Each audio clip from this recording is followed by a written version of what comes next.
News చూస్తున్నారు. Iran Israel కి సంబంధించి ఆ యుద్ధ పరిస్థితులు నెలకొంటున్న వేళ ఇరాన్ కీలక నిర్ణయం తీసుకుందానికి సంబంధించిన బిగ్ బ్రేకింగ్ న్యూస్ చూస్తున్నారు. మరీ ముఖ్యంగా ఇప్పుడేం జరగబోతోంది అనే అంశానికి సంబంధించి ఆ డెవలప్మెంట్స్ కి సంబంధించి మాట్లాడుకుంటున్న సందర్భం. ఎందుకంటే ఇప్పుడు కీలక నిర్ణయానికి సంబంధించి మాట్లాడుకుంటున్న సందర్భం. ఎందుకంటే ఇరాన్ ఇప్పుడు తీసుకుంటున్న నిర్ణయం దీనికి సంబంధించి కీలకంగా మారుతుందనే చెప్పుకోవాలి. ఎందుకంటే దానికి సంబంధించిన వార్ బ్రేకింగ్ న్యూస్ ముందుకు వచ్చేస్తుంది ఆర్టీవీ. ఇజ్రాయెల్ అమెరికాతో ఉద్రిక్తతల వేళ ఇరాన్ కీలక నిర్ణయం తీసుకుంది. మరీ ముఖ్యంగా హర్ముజ్ జలసంధికి సంబంధించి హర్ముజ్ జలసంధిని మూసేసింది అంటూ కూడా మూసేసిందంటూ కూడా ఇప్పటికే చర్చ జోరందుకుంటుందని అర్థం చేసుకోవచ్చు. ఇరాన్ పార్లమెంట్ కీలక నిర్ణయం తీసుకుంది. ప్రపంచంలోని మొత్తం చమురు సరఫరాలో 5వ వంతు ఇక్కడి నుంచే రవాణా అవుతూ ఉంటుంది. పర్షియన్ గల్ఫ్ ఆఫ్ ఒమన్ మధ్య హర్ముజ్ జలసంధి ఉంటుంది. అసలు ఎక్కడుంటుంది, ఏం జరుగుతోంది, ఇప్పుడేం జరిగే అవకాశం ఉంది, ఆల్టర్నేటివ్స్ ఏంటి, భారత్ ఏ స్థాయిలో ప్రభావం చూపించబోతోంది, భారత్ ఎలా ఎదుర్కొనే అవకాశం ఉంది, మరి ముఖ్యంగా ఏ జరగబోతున్నాయి, ఎంత డిపెండెన్సీ ఉంది, భారత్లో పెట్రోల్ డీజిల్ ధరలు భారీగా పెరగబోతున్నాయా అంటే అవుననే మాట వినిపిస్తున్న తరుణంలో ఇరాన్కి ఇజ్రాయెల్కి మధ్య జరుగుతున్న పరిణామంలో కీలకమైన డెవలప్మెంట్ ముందుకు వచ్చేసింది. అటు ఒకసారి హార్మోస్ జలసంధికి సంబంధించి ఎక్కడుందనేది గ్రాఫిక్స్ రూపంలో నేను మీకు చూపించే ప్రయత్నం చేస్తా. మీరు చూడొచ్చండి, ఇదిగోండి, ఇది ఇక్కడ కాస్త పైకి వెళ్ళి చూపించే ప్రయత్నం చేస్తా. ఇది ఇరాక్, ఇది ఇరాన్, ఇక్కడ కువైట్ ఉంది, ఇదిగో దాంతోపాటు బహ్రెయిన్కి సంబంధించి మాట్లాడుకుంటున్న సందర్భం. ఆ తర్వాత ఇక్కడ ఖతార్కి సంబంధించి యునైటెడ్ అరబ్ ఎమిరేట్స్, మనం సాధారణంగా దుబాయ్ అంటూ ఉంటాం. ఆ తర్వాత ఒమన్కి సంబంధించి ఒమన్, ఇది అలాగే హర్ముజ్ జలసంధి అంటే కనుక ఇది పర్షియన్ గల్ఫ్ అంటారు.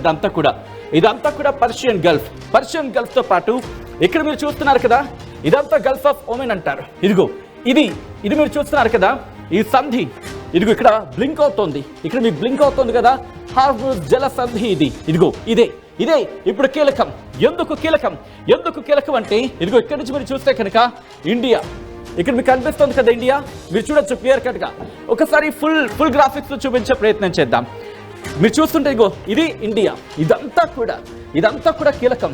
ఎక్కడి నుంచి, ఎందుకంటే మనకు తెలుసు చమురు సాధారణంగా ఇరాన్ నుంచి, దాంతో పాటు ఇక్కడి నుంచి మనకి వస్తున్న సందర్భం. సో ఈ క్రమంలోని ఇప్పుడు ఇదిగో ఈ జలసంధిని బ్లాక్ చేస్తే కనుక ఇక్కడి నుంచి చమురు సరఫరా ఇటు అరేబియా సముద్రం నుంచి ఇటు ఏషియాలోకి, మరి ముఖ్యంగా భారత్లోకి రావడం ఆగిపోతుంది. ఏ స్థాయిలో ఆగిపోతుంది అంటే కనుక మన డిపెండెన్సీ, మనం 80% దిగుమతుల మీద ఆధారపడి ఉన్నాం. ఆ 80%లో 50% ఇక్కడి నుంచే, ఆ 80%లో 50% ఇక్కడి నుంచే, మరి ముఖ్యంగా 50% కాకపోయినా ఒక 40% అయినా ఇక్కడ మనకి డిపెండెన్సీ ఉంది. దీని మీద మనం ఆధారపడి ఉన్నాం. ఎంత ఆధారపడిపోయి ఉన్నామంటే కనుక ఇక్కడ అర్థం చేసుకోవచ్చు. బట్ దీనికి సంబంధించి మాట్లాడుకునే ప్రయత్నం చేద్దాం. బట్ ఈ క్రమంలో ఇంకో కీలకమైన అంశం గురించి మాట్లాడుకోవాలి. ఏంటా కీలక అంశం? ఎందుకు ఇక్కడ ఇరాన్ ఇది బ్లాక్ చేయాలనుకుంటోంది? నేను ఇక్కడ కంప్లీట్లో మ్యాప్లో చూపిస్తా, ఎవరు మిస్ కావద్దు, ఎందుకంటే చాలా కీలకమైన డెవలప్మెంట్ అని చెప్పుకోవాలి. ఇక్కడ ఏం జరిగే అవకాశం ఉంది అనే క్రమంలో దీని మీద ఇంపాక్ట్ ఏంటి? ఎందుకంటే మీరు చూస్తే ఇది ఇరాన్ కదా, ఇది పాకిస్తాన్, ఇది ఇరాన్, ఇది పాకిస్తాన్.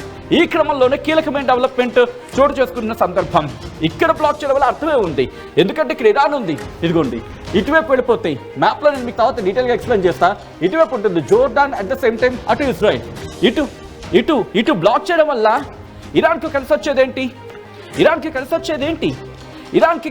ఏంటంటే కనుక ఇక్కడి నుంచి ఏషియా మీద వెళ్ళే సందర్భంలో కావచ్చు, ఇక్కడి నుంచి యూరోప్కి, అలాగే అమెరికాకి, దాంతోపాటు మరికొన్ని ప్రాంతాలకు సంబంధించి చైనాకి, యూరోప్కి ఇక్కడి నుంచే సరఫరా అవుతున్న క్రమం అంటూ కూడా వీళ్ళు ఇబ్బంది పడతారు. అమెరికా కూడా ఇబ్బంది పడే అవకాశం ఉంటుంది. కారణం రష్యాతో ఇష్యూస్ ఉన్నాయి, మనం చూసాంగా. ఆ తర్వాత డీటెయిల్గా మాట్లాడుకుందాం. మ్యాప్లో ఎండ్ వరకు మిస్ కాకుండా చూడండి. డీటెయిల్ ఇన్ఫర్మేషన్ అందరికన్నా ముందుగా, అందరికన్నా వేగంగా, అందరికన్నా ఖచ్చితత్వంతో, విశ్లేషణాత్మకంగా, వివరణాత్మకంగా ఆర్టీవీ మీ ముందుంచే ప్రయత్నం చేస్తోంది. ప్రపంచ వ్యాప్తంగా జియో పాలిటిక్స్ లో ఏం జరుగుతోంది, ఎవరి ప్రభావం ఏ స్థాయిలో ఉండే అవకాశం ఉంది, భారత్ మీద ఎవరు ఈ కుతంత్రాలు పన్నారు, పాకిస్తాన్ హస్తం ఏమైనా ఉందా, దీని గురించి కూడా మనం మాట్లాడుకోబోతున్నాం. ఎందుకంటే కనుక ఇక్కడ మీరు చూస్తే ఇరాన్కి సంబంధించి, పాకిస్తాన్కి సంబంధించి ఇక్కడ మీరు గమనిస్తే అమెరికాకి, చైనాకి, అలాగే ఇంకెవరికి, యూరోప్కి, ఈ ముగ్గురికి ఇబ్బంది. దాంతోపాటు మనకి సంబంధించి కూడా కాస్త డిపెండెన్సీ ఉంది. మరి ఇక్కడ కనుక ఇబ్బంది అయితే ఎవరికి సాయం అందిస్తే సరిపోతుంది? ఎవరెవరికి సాయం అందిస్తే సరిపోతుంది? ఇదిగో ఇక్కడ నేను గట్టి కొడదాం అనుకున్నా, బట్ కాస్త స్క్రీన్కి ఇబ్బంది అవుతుంది కాబట్టి నేను కొట్టలేకపోతున్నాను.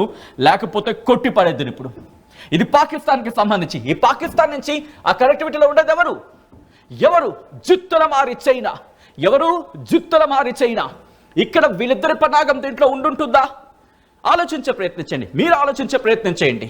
దాంతోపాటు ఇక్కడ వచ్చి మాట్లాడుకున్న సందర్భంలో దుబాయ్, ఒమన్, అలాగే మిగిలిన కువైట్ కావచ్చు, ఇరాక్ కావచ్చు, బహ్రెయిన్ కావచ్చు, ఇన్ఫాక్ట్ వీటిలో కొన్ని మళ్ళీ ఇరాన్కి కాస్త దగ్గరగా ఉన్న దేశాలే. ఇప్పుడు ఇరాన్ తీసుకున్న నిర్ణయం వీళ్ళ మీద కూడా ఇంపాక్ట్ చూపిస్తుంది. ఇస్లామిక్ కంట్రీస్గా మాట్లాడుకుంటున్నప్పటికీ కూడా గుర్తుపెట్టుకోండి, తమ్ముడే తర్వాత మీకు తెలిసి ఏంటో ఎవరికైనా. ఎందుకంటే బహుశా సబ్జెక్ట్ ద కరెక్షన్ ఒక ప్రముఖుడు అన్నారు, ప్రతి సంబంధాలు కూడా ఆర్థిక సంబంధాలు అంశానికి సంబంధించి చర్చ జరుగుతుంటుంది. But coming back to the subject, ఇక్కడ నుంచి ఒక్కసారి ఆ మ్యాప్ మీరు చూస్తున్నారు కదా, ఆఫ్ఘనిస్తాన్, ఇరాన్, కువైట్ ఇవన్నీని. అయితే ఇక్కడ మాట్లాడుకున్న సందర్భంలో ప్రపంచం మొత్తంలో 5వ వంతు చమురు సరఫరా ఈ జలమార్గం ద్వారానే జరుగుతుంది. 5వ వంతు ఈ జలమార్గం ద్వారానే. ఎంతలా అంటే ప్రతి ఏడాది ఒక రోజుకి సంబంధించి మాట్లాడుకున్న సందర్భంలో 18 నుంచి 20 మిలియన్ల క్రూడ్ ఆయిల్ సరఫరా అవుతూ ఉంటే 20% ప్రపంచ క్రూడ్ ఆయిల్ ఎక్కడి నుంచి వెళ్తుందంటే అర్థం చేసుకోవచ్చు, 20%. ఇప్పుడు అమెరికాకు అత్యంత కీలకం. ఎందుకు అమెరికాకు అత్యంత కీలకం? ఎందుకంటే రష్యాతో గొడవ పెట్టుకుందిగా, రష్యా నుంచి లేదుగా ఆప్షన్ వాళ్ళకి. మరి ఇంకా ఆప్షన్స్ ఏంటి ఇక్కడి నుంచి? లేకపోతే భారత్కి సంబంధించి మీకు గుర్తుంటే రష్యా యుక్రెయిన్ గొడవ అయినప్పుడు వాళ్ళకి ఎక్కడి నుంచి వచ్చింది? న్యాచురల్ గ్యాస్ కావచ్చు, లేకపోతే చమురులు కావచ్చు, అందరికీ తెలిసిన విషయమేగా. సో ఇప్పుడు ఇది చాలా డిపెండెన్సీ. ఇది మీరు చూస్తే దాదాపు 30 నుంచి 33 లేకపోతే 39 కిలోమీటర్ల ఆ డిఫరెన్స్ ఉంటుంది.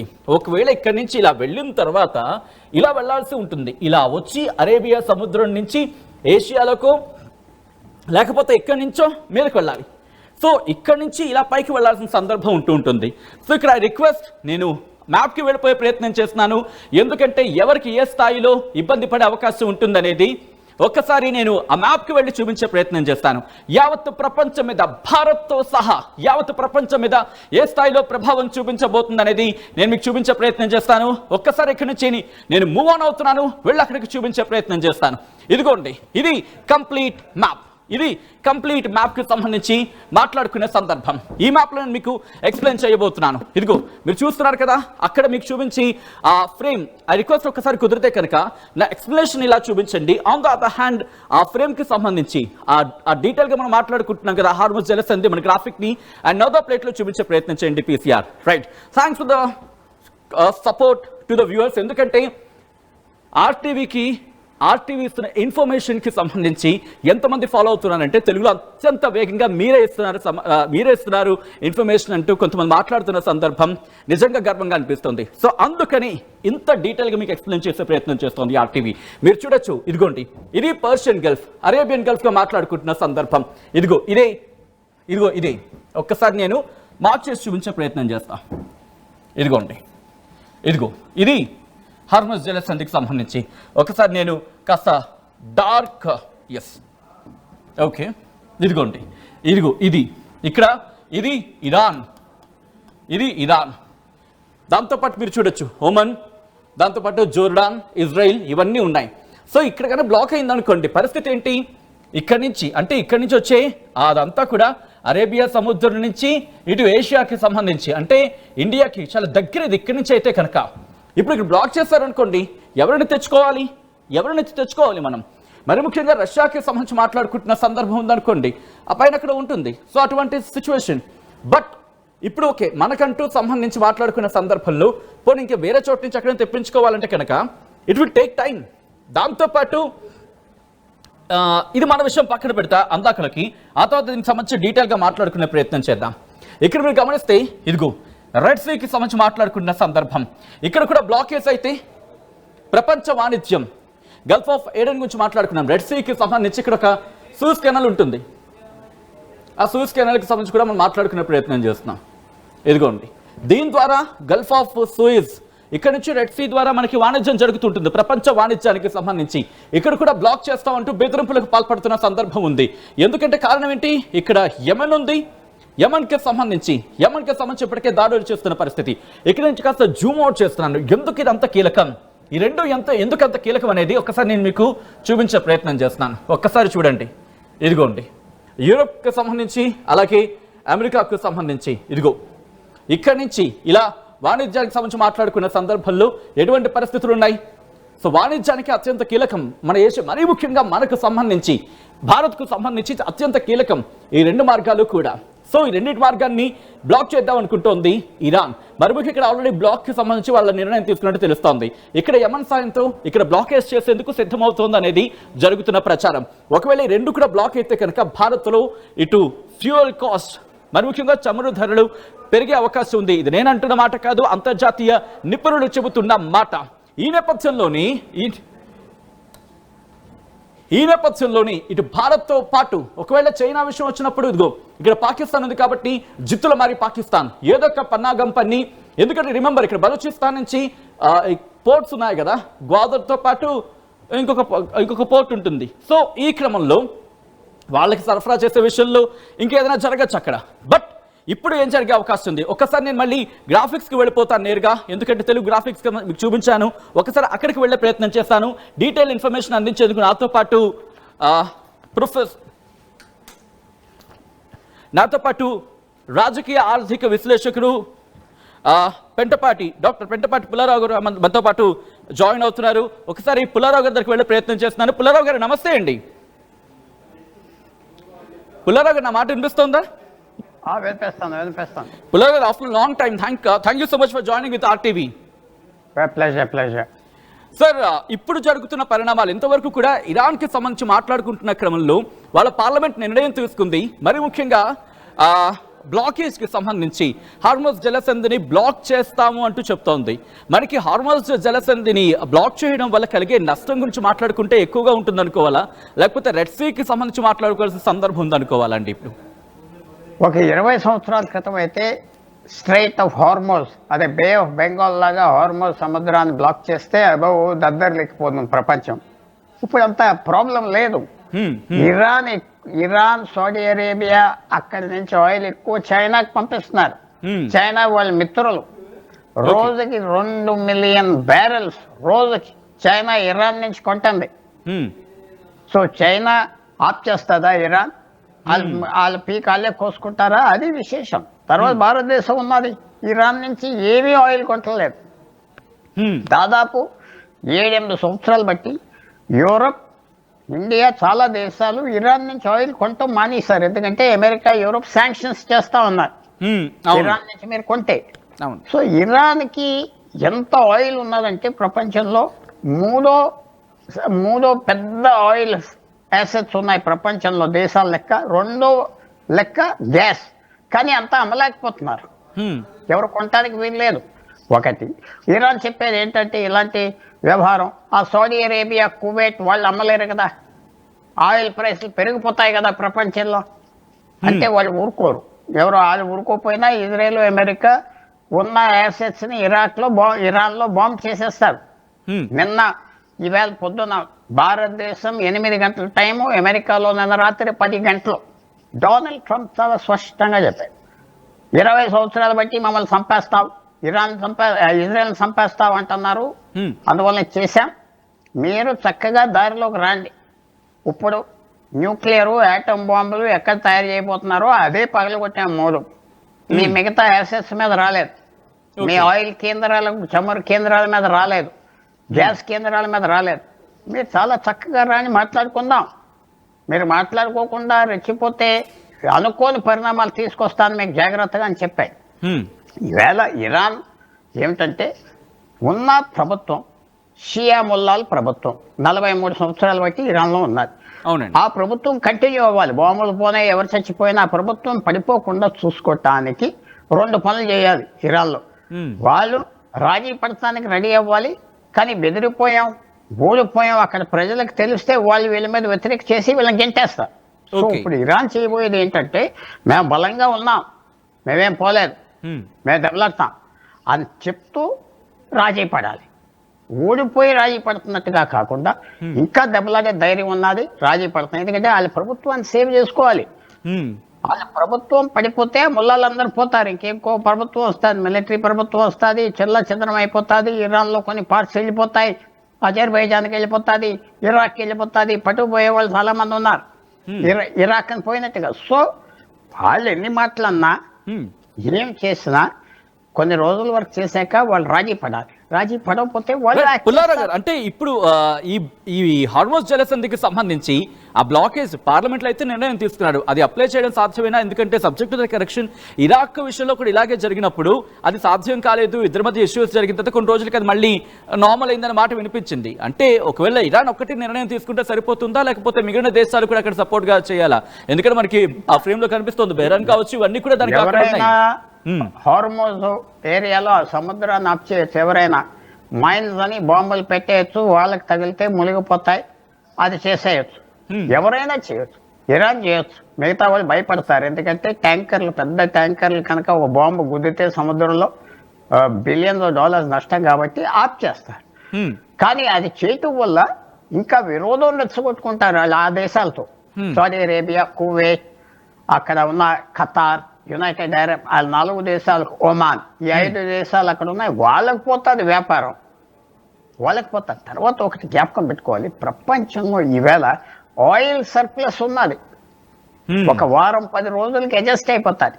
ముందల వాళ్ళు కనుక బ్లాక్ చేసి బాంబులు, మైన్స్ అంటారు, సముద్రంలో తేలి ములిగే మైన్స్ పెట్టేసి చేస్తే ఆగిపోతే ఒక 15 రోజులు అల్లాకొల్లం అయిపోతుంది, ఇది ఏమైపోతాం, కానీ అడ్జస్ట్ అయిపోతాం. కొత్త ఎక్కడైతే మిగతా చోట ప్రపంచంలో ఆయిల్ ఫీల్డ్స్ ఉన్నాయి, అవి ప్రొడక్షన్ పెంచుతారు, 15-20 రోజుల్లో మిగతా దేశాలకు రావటం మొదలు పెడుతుంది. సో అందువల్ల ఆయిల్ సర్ప్లస్ గా ఉన్నది ఈవేళ ప్రపంచంలో. ఆయిల్ ఫీల్డ్స్ అమెరికాలో మూసేశారు, మార్కెట్ లేక.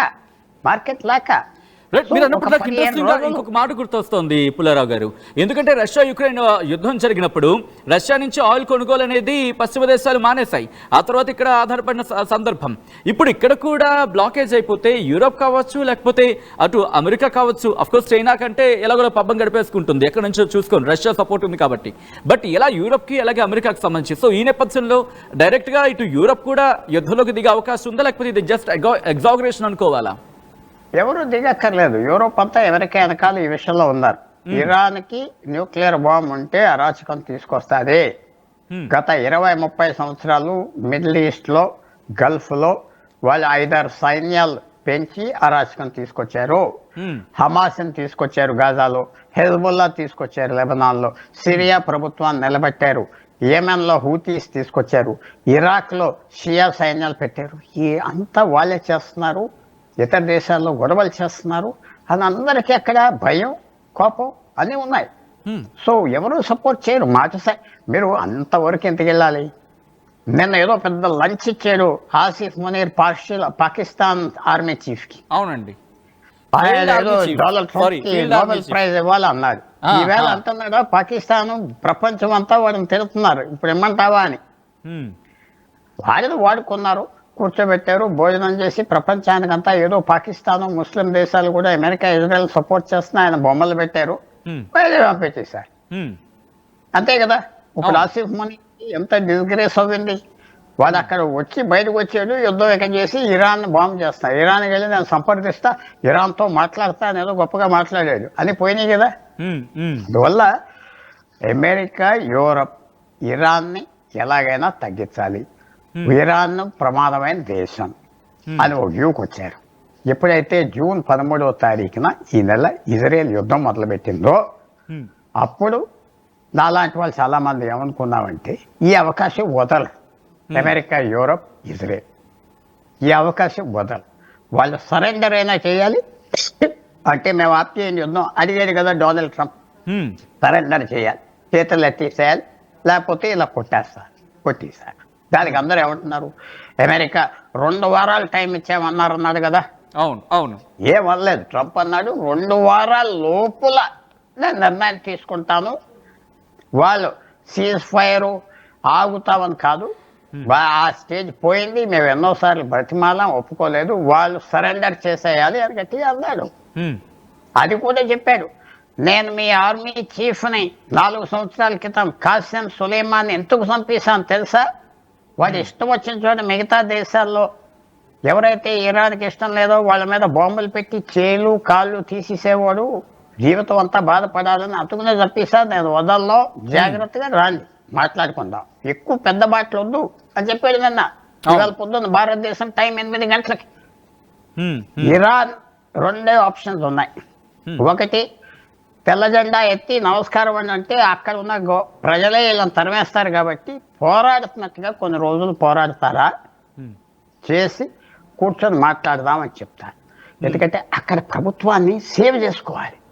ఆ ప్రభుత్వాన్ని ఏదో రూపంగా తగ్గిపోయినా సేవ్ చేసుకోవాలి, లేకపోతే వీళ్ళంతా ఎగిరిపోతారు. ఇంకో దేశం సైనికులు వస్తారు, అరాచకం వచ్చేస్తుంది, వాళ్ళందరినీ తరివేస్తారు, ఆ గవర్నమెంట్ పోతుంది. సో గవర్నమెంట్ పోకుండా 43 సంవత్సరాలు 45 సంవత్సరాలు హయతుల్లాస్ అంటే షియా ముల్లాస్ పరిపాలిస్తున్నారు. ఎలక్షన్లో పాలు ఏమేం సుప్రీంకోర్టు జడ్జెస్, అన్ని జడ్జెస్ వాళ్ళే సెలెక్ట్ చేస్తారు. ఎంపీలు కూడా ఎవరు నిలబడాలో వద్దో వాళ్ళే చెప్తారు. ప్రతి ప్రెసిడెంట్ ఎలక్షన్ వాళ్ళ మనిషే గెలుస్తాడు. ఎవరైనా రూల్ బ్రేక్ చేస్తే చంపేస్తారు. ఇవన్నీ అందరికి తెలిసిన విషయాలు. ఆ ప్రభుత్వం వెళ్ళిపోతుంది. పుల్లారావు గారు అంటూ ఉంటే నాకు ఇప్పుడు ఒక ఇంట్రెస్టింగ్ క్వశ్చన్ వస్తుంది.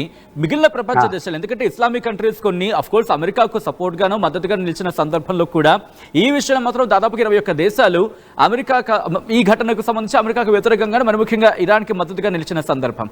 ఇప్పుడు ఈ విషయంలో ఈ సోకాల్డ్ 21 దేశాల్లో కొన్ని దేశాలు అఫ్ కోర్స్ ఇప్పటికీ అమెరికాకు మద్దతుగా నిలిచిన సందర్భం ఉంది కొన్నింటికి, బట్ ఈ విషయంలో ఇరాన్ స్టాండే తీసుకుంటున్నాయి. ఇప్పుడు స్టాండ్ మార్చుకోవడమో లేకపోతే ఇరాన్కి కాస్త క్లాస్ పీకి కాస్త అడ్జస్ట్మెంట్ చేయడము ఇలాంటివైనా జరిపే అవకాశం ఉందనుకోవాలా, లేకపోతే కంప్లీట్ గా వీళ్ళు అటువైపు వెళ్ళే అవకాశం ఉంటుంది అనుకోవచ్చు? ఇప్పుడు ఈవేళ ఉదాహరణగా రష్యన్ ప్రెసిడెంట్ మొన్న ఏదో నేను వీళ్ళందరినీ అగ్రిమెంట్ తీసుకొస్తాను పెద్ద మాటలు చెప్తే డొనాల్డ్ ట్రంప్ అన్నాడు, ఫస్ట్ యుక్రెయిన్ సెటిల్ చేయవయ్యా, తర్వాత చూద్దాం అన్నాడు. ఈవేళ పుతిన్ ఏదో వాళ్ళకి బాంబులు ఇస్తాం ఇది ఇస్తాం అన్నాడు. ఇవన్నీ సహించరు. అమెరికాకి ఈవేళ ప్రపంచంలో పెద్ద చేయి ఉన్నది. కొన్ని రోజుల తర్వాత ఉండకపోవచ్చు, పెద్ద చేయి ఉన్నది. చైనా ఎందుకు దెబ్బలాడుతుంది అమెరికాతో? ఆర్థిక వ్యవస్థ ఎందుకు బాగా చేసుకుంటుంది పూర్తిగా? డొనాల్డ్ ట్రంప్ లాంటి మనిషితో దెబ్బలాడరు.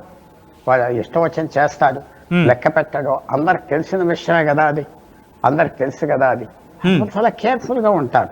ఇది ఎలాగొస్తుంది మనకు రేపు తెలుస్తుంది. ఇరాన్ తగ్గిపోతుంది, ఏదో కొంచెం గొడవలు చేస్తాం అంటారా, లేకపోతే మేము ఆఖరి వరకు పోరాడతాం, పోయినా పర్వాలేదు మా ప్రభుత్వం అంటారా? ఒకనప్పుడు 1979-80లో ఇరాన్ యుద్ధం చేసి ఒక్కో సైడు 10 లక్షల మంది చచ్చిపోయారు. అవునండి. 5 సంవత్సరాల యుద్ధం తర్వాత వాళ్ళ చీఫ్ అయతుల్లా ఖొమేనీ ఎప్పుడు అన్నాడు, విషం తాగుతున్నా యుద్ధం ఆప్ చేస్తున్నా, ఎందుకంటే నాశనం అయిపోతుంది, మన గవర్నమెంట్ పోతుందని ఆప్ చేశాడు. అలాంటి పరిస్థితి అయతుల్లా ఖొమేనీ చేస్తాడా? ఆయన తగ్గిపోయి ఆల్రెడీ ఇంకో 3 పేర్లు ఇచ్చాడు, వాళ్ళు 3లో ఎవరినో సెలెక్ట్ చేయండి అది. ఆయన తగ్గిపోయి ప్రభుత్వాన్ని సేవ చేద్దామని, అది అమెరికా ఒప్పుకుంటుందా? ఒప్పుకోదా? అది చూడాలి. చాలా డెవలప్మెంట్స్ జరుగుతాయి వచ్చే రోజుల్లో. ఇరాన్ కూడా ఇష్టం వచ్చినట్టుగా చేయటానికి లేదు. చేస్తే వాళ్ళు గొడవలు చేస్తారు. అవకాశం వదలరు ఈసారి. ఇజ్రాయెల్, అమెరికా, యూరోప్ అవకాశం వదలరు. అందువల్లే చాలా మంది పొడిగించకూడదు భారతదేశం పాకిస్తాన్ యుద్ధం. చాలా మంది ఏమన్నారంటే భారతదేశం వెళ్ళిపోవాలి, పిఓకేకి వెళ్ళిపోవాలి, అది చేయాలి ఇది చేయాలంటే అక్కడ నానిపోతాం, మునిగిపోతా ఉంటాం. యుద్ధాలు షార్ట్గా ఉండాలి, చిన్న టార్గెట్స్ పెట్టుకోవాలి, అది కొట్టేసి వచ్చాయి అంతే. ఏదో పెద్ద యుద్ధాలు చేద్దాం మహాభారత్ లాగా అంటే సాగం. ఇదంతా టెక్నాలజికల్. సో ఇరాన్ విషయంలో మీరు అన్నట్టుగా ఈ రోజు ఆల్రెడీ డెవలప్మెంట్స్ లో పుతిన్ కలవడానికి ఇరాన్ ప్రతినిధులు వెళ్లారు, వాళ్ళ డిస్కషన్స్ జరుగుతున్నాయి. నిజంగా రష్యా ఇప్పుడు రంగంలోకి దిగే అవకాశం ఉంది, ఎందుకంటే యుక్రెయిన్తో తలనొప్పి భరిస్తోంది అక్కడ. ఇప్పుడు ఇటువంటి సినారియోలో వీళ్ళకి సపోర్ట్ ఇచ్చే అవకాశం ఉందా అండి? రష్యా అంత పని చేస్తే చాలా ప్రపంచంలో ప్రాబ్లం వచ్చినా రష్యా దెబ్బతినేస్తా. యుక్రెయిన్కి full support Donald Trump Russia ఆగలేదు. అవును.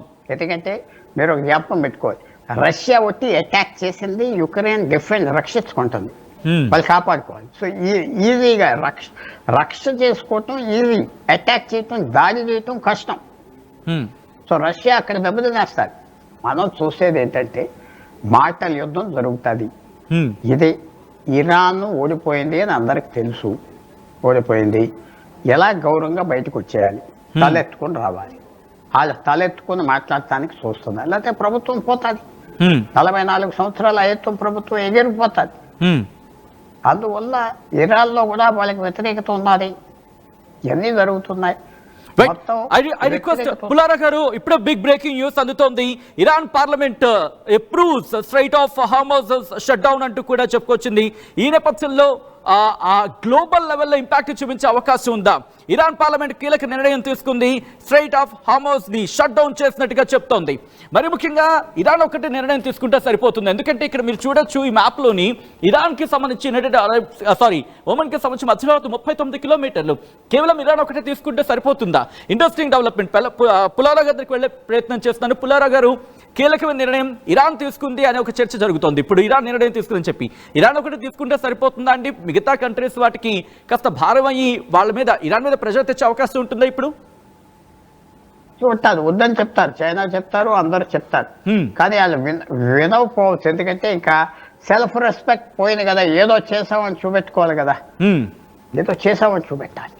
లేకపోతే అక్కడ ప్రజలు కూడా వాళ్ళ మీద తిరుగుబడితనం చేస్తారు. 44 సంవత్సరాల ప్రభుత్వంలో ఉండి సంవత్సరానికి $30 బిలియన్ డిఫెన్స్ మీద ఖర్చు పెట్టి లంచాలు తినేసి ఏం చేశారంట?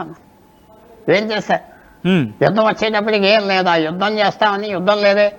సో వాళ్ళు ఏదో చేయాలి, కానీ ఆ అదర్ సైడ్ ఎవరైనా ఆఫ్ చేసేయచ్చు. కొన్ని బాంబులు నీళ్ళలో పెట్టేస్తే ఎవరు వెళ్ళరు, అంతే. మైనింగ్ చేస్తారు, ఎవరికి తెలియదు, భయపడతారు, అంతే, ఆగిపోతారు. కానీ మిగతా అమెరికా, ఇజ్రాయెల్ ఊరుకోరు కదా. వాళ్ళు అప్పుడు ఇరాన్ పోర్ట్స్ని అయ్యి బాంబు చేయటం మొదలు పెట్టేస్తారు.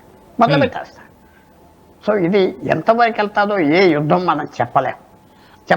ఆల్రెడీ అక్కడ అంటే అరేబియా సముద్ర తీర ప్రాంతంలో యుఎస్ తన వార్షిప్స్ నిమిట్స్ కావచ్చు, ఇలా కొన్ని వార్షిప్స్ ని డిప్లాయ్ చేసిన చర్చ జరుగుతోంది. నిజంగా ఇప్పుడు అమెరికా అక్కడ కనుక వాటిని వాణిజ్య నౌకల్లో లేకపోతే చమురు నౌకల్లో కనుక ఆపేస్తే నేరుగా అక్కడ యుద్ధంలోకి దిగే అవకాశం ఉంటుందా? అప్పుడు ఇస్ ఇట్ ఈస్ పాసిబుల్ ఇరాన్కి అక్కడ కాపాడుకోవడం లేకపోతే డిఫెన్స్ చేసుకోవడం?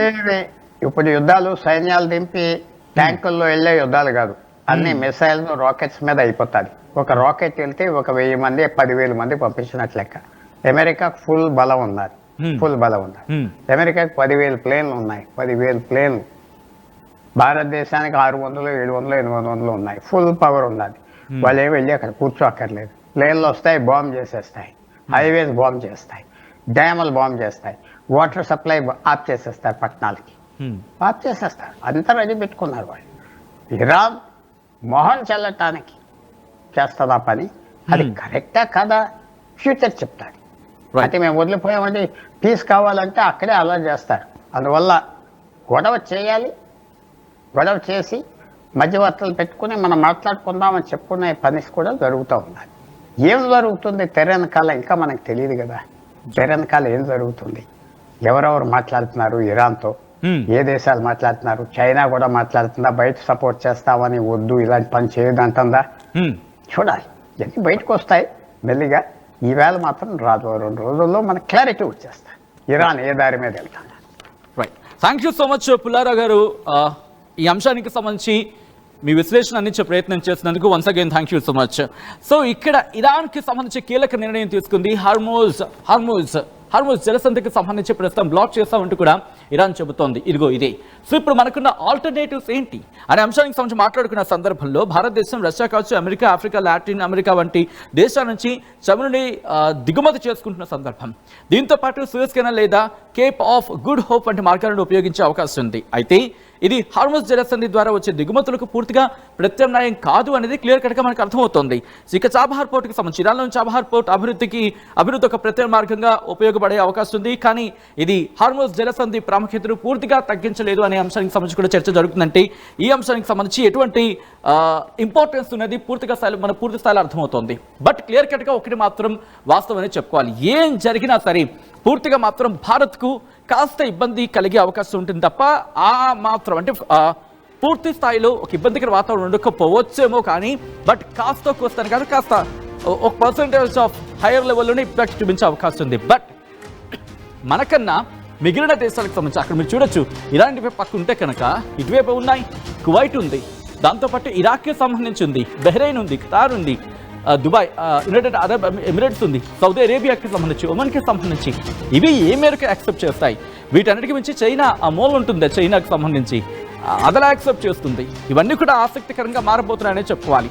ఈ నేపథ్యంలో ప్రస్తుతం ఇరాన్కి ఇజ్రాయెల్కి మధ్య, మరీ ముఖ్యంగా ఇరాన్కి అమెరికాకి మధ్య ఎటువంటి యుద్ధ వాతావరణం ఒకసారి విజువల్స్ని చూసే ప్రయత్నం చేద్దాం. I request this is the disturbing content, viewer description is advised. ఈ కథనం మిమ్మల్ని కాస్త కలవరపరచవచ్చు, దీనికి సంబంధించి తగిన జాగ్రత్తలు తీసుకోవాలని ఆర్టీవీ సూచించడం జరుగుతోంది. ఇరాన్కి ఇజ్రాయెల్కి మధ్య ఎటువంటి యుద్ధ పరిస్థితులు ఉన్నాయి, ఎటువంటి బాంబుల దాడులు జరుగుతున్నాయి, ఆ లేటెస్ట్ విజువల్స్ని ఒక్కసారి నాట్స్తో సైతం వినే ప్రయత్నం చేద్దాం. ఆ దృశ్యాలను ఒకసారి చూడండి. ఇరాన్ ఇజ్రాయెల్కి మధ్య ఆ దాడులు ఏ స్థాయిలో తీవ్రత అనేది ఈ నేపథ్యంలో ఒక్కసారి ఇక్కడ లేటెస్ట్ విజువల్స్ ని చూసే ప్రయత్నం చేద్దాం. उनके जज्बे, युद्ध कौशल और अटूट हौसले ने एक कठिन मोर्चे पर युद्ध की दिशा बदल दी. ये याद दिलाते همطوری دارم میزنم.